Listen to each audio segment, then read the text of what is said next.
So now this pregame highlight comes from an online private match I had a while back where I was playing at the Charlotte Hornets, the old school ones, not the new ones that are coming. And I was going up against the Seattle Supersonics, and that was not an easy team. Spoiler alert, I won the game. But I managed to get this crazy highlight in the middle of it. I threw an off the backboard alley-oop from Del Curry to Kendall Gill. That was a good game. But now, I would like you to focus your attention on this game against a guy named Swag is Crazy. Now, I don't know if that means he has mad swag or if that means his swag is a little irregular. I don't know. He chose the game tag, not me. We just randomly got matched up together. And as you guys can see, he has a strong team. And you guys know by now, I love that. I love going up against people who have stacked teams because that means that my streak matters. It's a lot more impressive to beat a person with diamonds and sapphires rather than an all bronze or all silver lineup or getting matched up with somebody who is so bad that he's not even in a seed yet. So this is what I wanted to see when I got on here. I wanted to take it to this guy, and I think pretty quickly you guys will realize this guy was probably a point guard in my career. He really likes using his point guards, and a lot of people, they tend to stick with the position they're most familiar with, the one they put hundreds of hours into. And he is just like doing everything he can to drive through the lane with D Rose. My rules for dealing with Sapphire D Rose is to, oh, that was nasty, Shaq. But my rules are to keep him out of the paint, and when he does get into a paint, bring the double and bring the nasty, ferocious, at the rim defense like LeBron James just did, so we can run the fast break like Scottie Pippen just did. Woo! I love those two on my team. I know I could put Jordan in there if I wanted to, but I just really enjoy using Scottie Pippen almost as much as I enjoy shutting down Sapphire Derrick Rose. Now, the reason why Derrick Rose has never been an issue for me in the first seed is mainly because I don't know how I missed that, but you know, the game's gonna help them get back into it every once in a while. That should have been 2 more points, and that should have been 2 less for him. Anyway, the reason why I am so solid against any type of D Rose in the 2K series is because I literally played over 100 games against D Rose from 2K11, 12, 13, and this game. Like, that is the person who understands me best. That is his favorite player to use in this game. So I've gone up against D Rose. I know all of his stats. Well, I know the stats of pretty much anybody in the game, but especially Derrick Rose. And anyone who knows me knows you don't go for charges in the half-court set. That's an insta-dunk right there. I didn't even need posterizer for that one. LeBron James just laughed at Carmelo while he left them in the rearview mirror. He tried to bring the Euro step. It didn't work before, but his Andre Drummond is grabbing offensive rebound after offensive rebound. That's not his first. It's not going to be his last.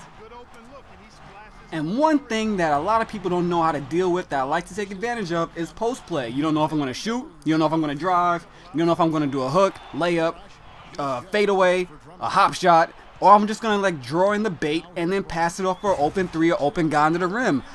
The whole time when I'm in the post, I'm focusing on who are you guarding. You're not guarding me, so are you guarding a guard? Or are you guarding the big man? Either way, you're going to slip up. So I'm just going to keep taking it to the post, and if he doesn't bring the double, then swish! Oscar Robertson with the fadeaway. Get used to seeing that, because it won't be the last time you see Oscar Robertson with a fadeaway. He took another open shot, because this guy, like everyone else, he likes his threes. Why not take them? 2K doesn't stop you. And Jordan drove through the lane.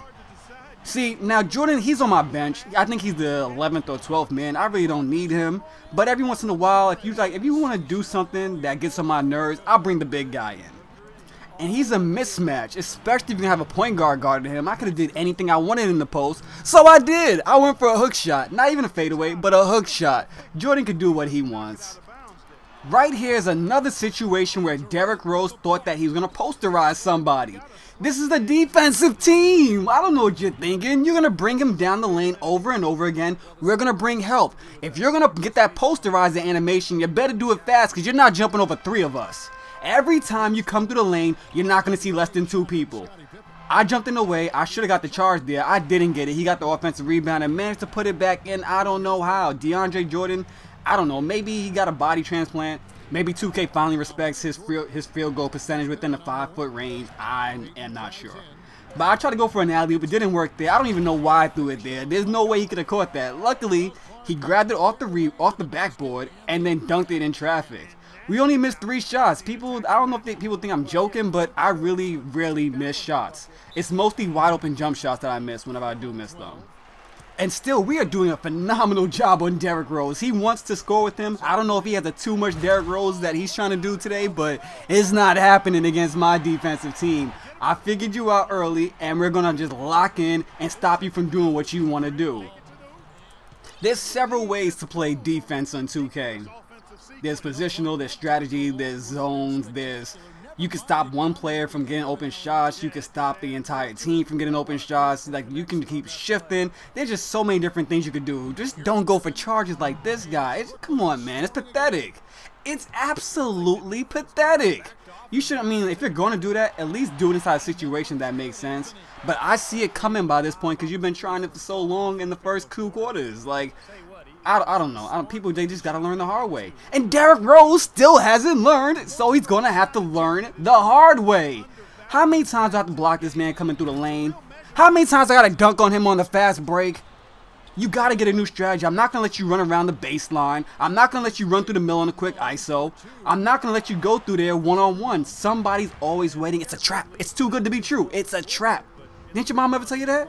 When something seems too good to be true, it most likely is. Derrick Rose can't even stay in front of old man Robinson. He's going for charges once again. I managed to get the floater over him.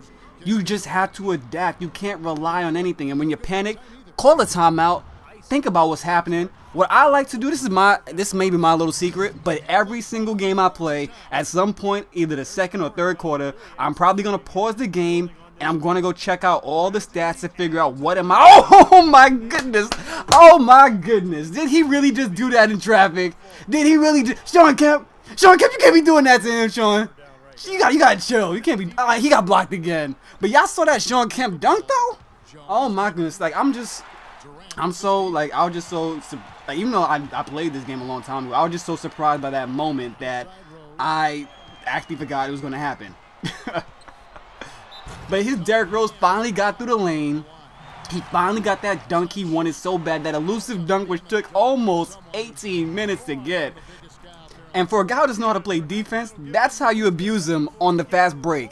I had a 1-on-3 and still managed to get the points easily with Oscar Robertson. That was Oscar versus Kobe, battle of the Afros. Who wore it better? Speaking of the VMAs, who wore it better?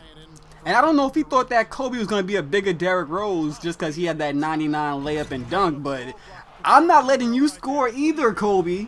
You're going to have to shoot on the outside with a hand in your face, or you're going to have to drive into traffic. It's just, there's no way around it. And that signifies the end of the third quarter. Oh, by the way, I got to explain why I didn't have any videos out for a while. Go check the description. I wrote the whole thing in there. I don't really want to use the gameplay time to go talk about that. But it was a crazy week, that's all I can say. Another year older. But back to the gameplay. We scored on him pretty early on. And now we're playing even more defense. He's trying to do spin moves in the paint. You just can't do it there. You're going to lose the ball because of physics. They don't call kickballs. Well, they rarely call kickballs in the paint. And I didn't even have to go rip it. I could just like put a body next to him. But his Derrick Rose finally hit an outside shot. He got 1 dunk and 1 3 so far. He is shooting 5 for 19 with Derrick Rose early into the fourth quarter. Always have a plan B, because once you get figured out, you're just toast. Like the way Shaq just bodied Shaq, pushed him under the basket, and then got the easy turnaround hook shot. What could he have done about that? And our shooting percentages have gone down. We're now shooting about like 67%, but it's still good. Playing some great defense on Derrick Rose. I was manning him up. I knew what he wanted to do. He is now 13 for 20. I mean, 13. He's 5 for 20. 13 points thanks to some shady free throws. And Gary Payton showing him how to be a point guard now. An offensive one at that. Gary Payton split the D with the 1-2 Euro. Who would have thought that first Gary and now Oscar Robertson is going to be driving through traffic and scoring more efficiently than Derrick Rose? That is crazy. He doesn't know what to do. That's why he's doing spin moves in the paint. Didn't I just say not to do a spin move in the paint? You lose the ball. He is so lucky Blake Griffin got him and saved him just now. But, you know, I got something for Blake Griffin. I am a very, very spiteful person. So because of that, get dunked on. Shaq put his knees on your back, Blake. I don't know what Blake Griffin thought he was. You ain't disrespecting my team up in here. We're the dunking team. We're the posterizing team. We're the defensive team. Get that out of here. Don't disrespect my team trying to shoot in his face. Going back down court with the Rain Man. What do you think is coming next? And I would like to end it on a high. Nope. An up high and then down hard note. 85-73. We win by 12. We shut down Derrick Rose. And we did it from all angles. Defense, offense, fast breaks, in the paint. I really hope y'all enjoyed it. 2K15 talk is coming soon.